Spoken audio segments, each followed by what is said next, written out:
Hey, how's it going, everyone? My name's King Koda, and welcome to a showcase on the Raiden Shogun. I'm going to be showing you how well you can use her as a main DPS in the game, even though you don't have any damage boosting constellations. Let's get right into it. So, my Raiden Shogun is, of course, level 90. She is using her best in slot Engulfing Lightning. I will say that if you use the free-to-play option, the Catch, which you can get via fishing, it's just as good, maybe a little bit less than the Engulfing Lightning, but not anything to worry about. And any other 5-star weapon you have, the Primordial Jade Spear or the Staff of Homa, is great. The Deathmatch, which you get from the Baal Pass, is also fantastic. All in all, it actually competes very well with them. And if you've been playing from the beginning, you're able to R5 it and still have the other weapons. So you could potentially have it at R5 by now.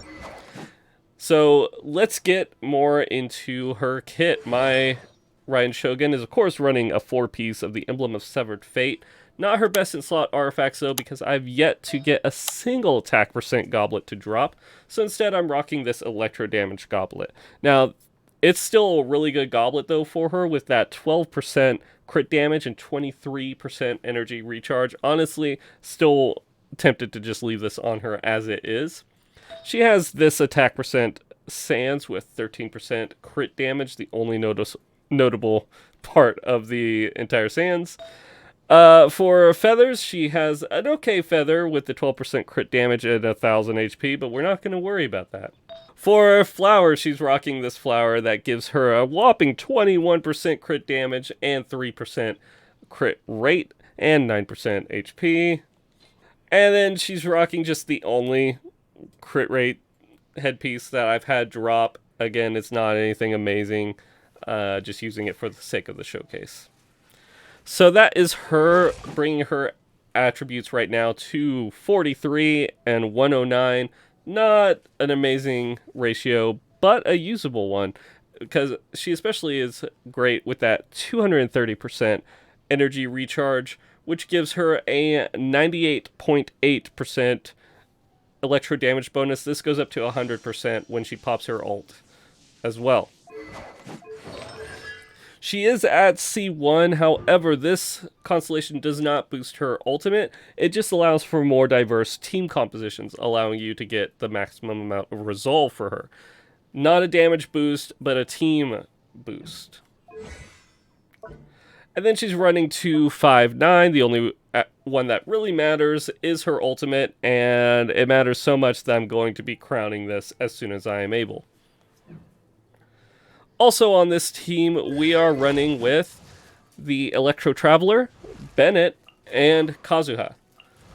The Electro Traveler and Kazuha are at 90, whereas Bennett is only at 80. The Traveler is running with the Festering Desire. If I could get the Skyward Blade leveled up, I would swap over to that. But for now, we'll just run with the Festering Desire, which is a fantastic weapon in and of itself. All I have for the Traveler is a 2-set piece of the Gladiator's Finale, but that's fine because they're not really here to do any damage. They're just here to help basically act as a mini Raiden Shogun, especially with the constellations you can get for Raiden Shogun. You can't actually get them to C6, but I'm missing some Electroculus to be able to do that. And we got her at 6, 10, and 9, so pretty good all in all. Bennett is rocking the Aquila Favonia with a 2-set piece of the Crimson Witch of Flames and a 2-set piece of Noblesse Oblige. His stats are 43 and 116 with a 5, 9, 11 talents. The big one here being his ultimate, which will allow us to get even more damage on a Raiden Shogun. And then we have Kazuha, who's mostly just here to give everyone some L-Mill mastery, but I don't really have the best build on him for that. For that, you would like something like the Iron Sting, but my Kazuha is also built up for his own showcase that will be happening soon, where I will show you a DPS build for Kazuha. So yeah, he's running 51 and 159 for his crit damage, and 119% for energy recharge is not too shabby. His weapon is the Mist Splitter Reforged, at level 90. This can be his best in slot weapon if you have him at C6. Mine is not at C6, but I do like the crit damage it gives, and honestly, it's the best 5-star weapon that I currently have. For artifacts, he is currently missing something. Sorry, his stats were supposed to be 64, 153 with 125% energy recharge, but Eula has stolen some of his artifacts. He's running a 2-piece Viridescent Venereer and a 2-piece Gladiator's Finale. These artifacts are pretty decent. They're the only good version of the Viridescent Venereer I've had drop, giving him 26% crit damage and all that. I'll run more over him in his own showcase.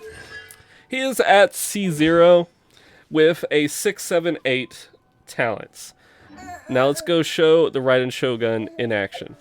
So first things first is to test Raiden Shogun without any buffs. So we will be going in here and just whacking on him with Bennett.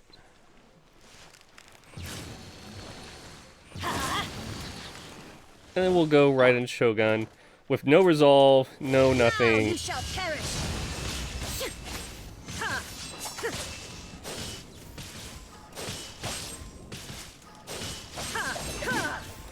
So easily got it under halfway without any single buffs. So we're definitely going to kill this thing the second we get any buffs in here.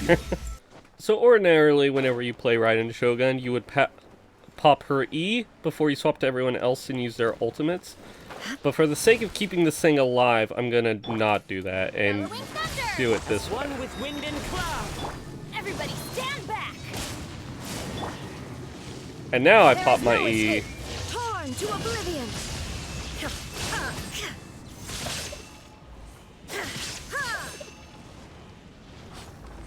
And easily one-phase it with a few seconds left before the ultimate ended. There, it just ended right there.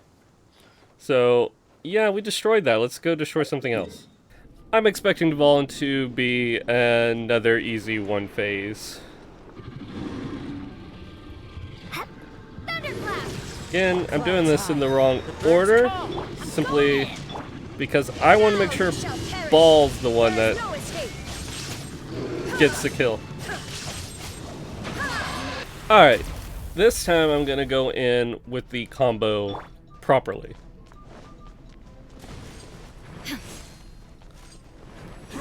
Once he's done doing this. Stop. Illusion shot. Teamwork is great. Why do they never minis adventure team? I have failed. That was a waste of time.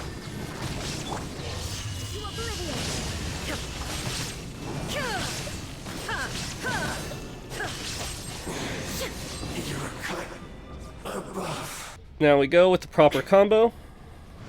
Illusion. I'm going in. Clouds high. The birds bellowing thunder. Now you shall perish.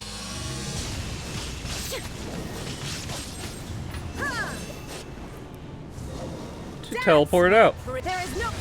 Everybody stand back. Falling leaves adorn my. Inazuma shines eternal. Yeah.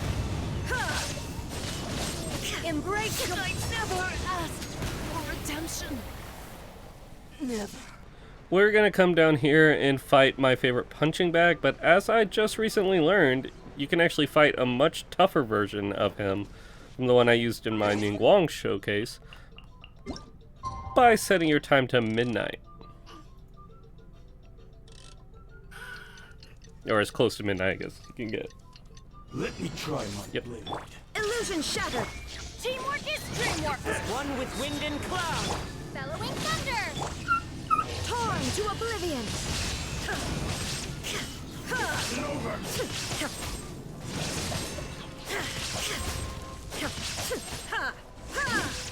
Shine down. Let's light Got up. through his first bit, one burst window, and with this team comp you can very easily get from one burst window to the next. Never again. Except for when your Kazuha dies, we might need him. Inazuma shines eternal.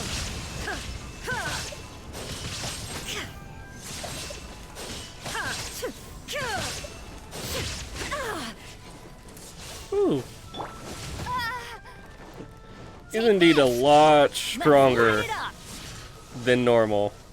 Still though, beat him fairly quickly for him being a boosted fight, with no real problems except for when Kazuha died and messed up my rotation. So that is my showcase of using Raiden Shogun as the main DPS. It's perfectly viable as long as you get characters that can boost up your burst window and you basically stall out the fight waiting for that burst window to happen. In a normal fight, I would have popped these ultimates a lot sooner, more independently, except for Benny's. I would probably try to line up better with Raiden. Also, the Traveler's ultimate, it's very important to line up with Raiden at C2 because that will reduce the opponent's electro resistance by 15%. So that's very good for allowing Raiden to do even more damage. And of course, if you can get your Raiden to C2, then you do get a massive DPS bonus because your ultimate will ignore 60% of an opponent's defense, which is insane. If I happen to get a C2 Raiden, I'll make a follow-up video going over kind of a damage comparison between then and now. But all in all, I would say she's a fantastic character you can run, not just as a support. She works amazingly as a support with Eula comp, for instance, and pretty much with anyone else. But she can also be her own main DPS. If I really wanted to buff up her stats, I might instead go for like the Primordial Jade Wing Spear, or even the Deathmatch in order to get her more crit rate, in order to guarantee that she does more crits during her ultimate, as I don't really need the energy recharge anymore on my build for Raiden, but maybe that's something to test in a future date. Let me know what you guys think in the comment section down below, and I'll see you guys in another video. Peace. Hey, how's it going everyone? So I hope you enjoyed that video, and if you did, please do leave a like, comment, and subscribe, and all that good jazz. Very close to 1,000 subscribers. There will be a giveaway announcement once I hit that. And yeah, if you guys enjoyed, let me know. There'll be 2 videos on the screen. One's from me, one's that YouTube recommended. So click on one of those maybe. I don't know. I'll see you in the future. Peace.